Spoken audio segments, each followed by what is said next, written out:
you're taking the mentality of being a professional athlete, and I guess, the lack of fear of failure, right? If you work hard enough, you're going to figure something out. You're going to figure out your threshold, if you will. And not a lot of people have that. A lot of people, myself included, many times will go into something new and there'll be such a big fear of failure that you don't even really get started, right?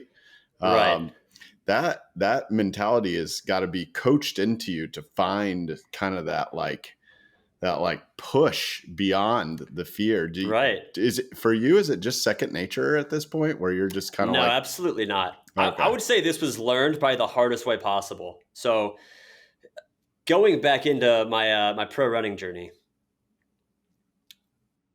I learned the lesson of it's really dangerous, especially if you're doing hard things. If you're doing easy stuff like going a pretty safe 9 to 5 throughout the rest of your life, you can value results pretty hard, right? Because wins are probably easy and lose losses are probably far in between. So you can put a lot of emphasis on the end result.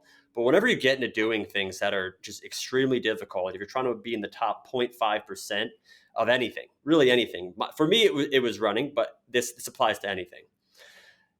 It's very dangerous to put a lot of emotion on the end result, because just the nature of doing hard things, you're going to fail. You're going to work 100 hours on something that could give you nothing in return.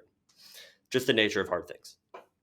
So for me, trying to be in the 0.5, the 0.1% of track and field, I would, the sacrifices are immense. I don't really have to go into that. Just you kind of hear about it with the athlete's journey.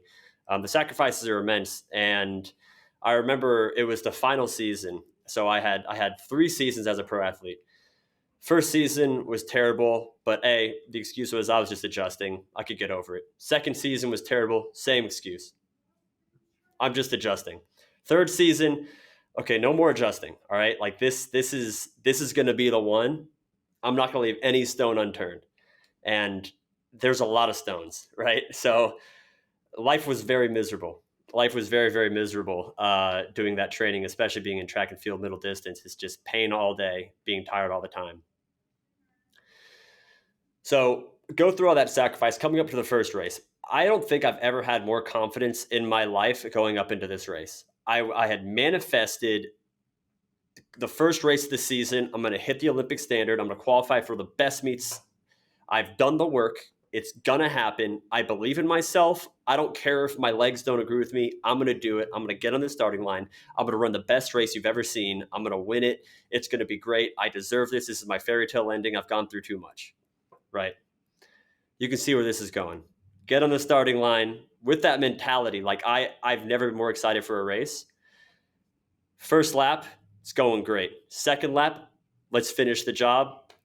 My legs just give up on me, flounder. It's like I'm swimming. It's like I'll never forget just being so confused, just in last place, coming down that home stretch and coming across a line. I think this is like the most sober ego death you can have. You know what I mean? Like I was just like, what is life?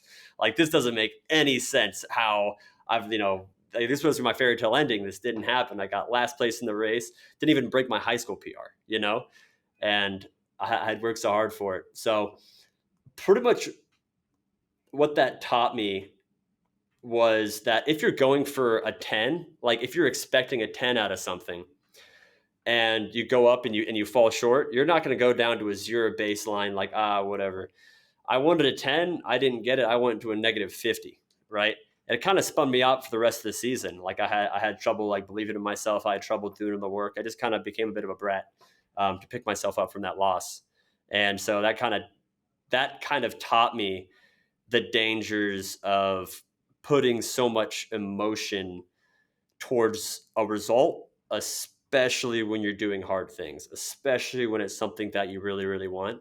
So when I retired and I was just trying to just fail at as many things as possible, the mindset was that, okay, like I want to continue doing hard things. Like I still, believe I have something great in myself, but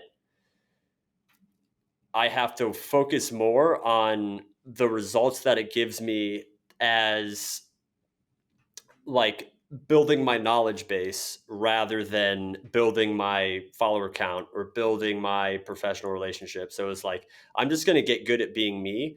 And to get good at you, the easiest way to do that, for me at least, is to just like fail at things and have those lessons just like nailed into your head rather than like reading a book where you get the ideas like, but it's not like as instinctual. Like lessons are way more instinctual and way more valuable if you learn them with action rather than, if you just read a book. I'm not saying books aren't valuable, but I'm just saying I feel like it's more productive just to put in the work to learn things rather than putting in the time, if that makes sense.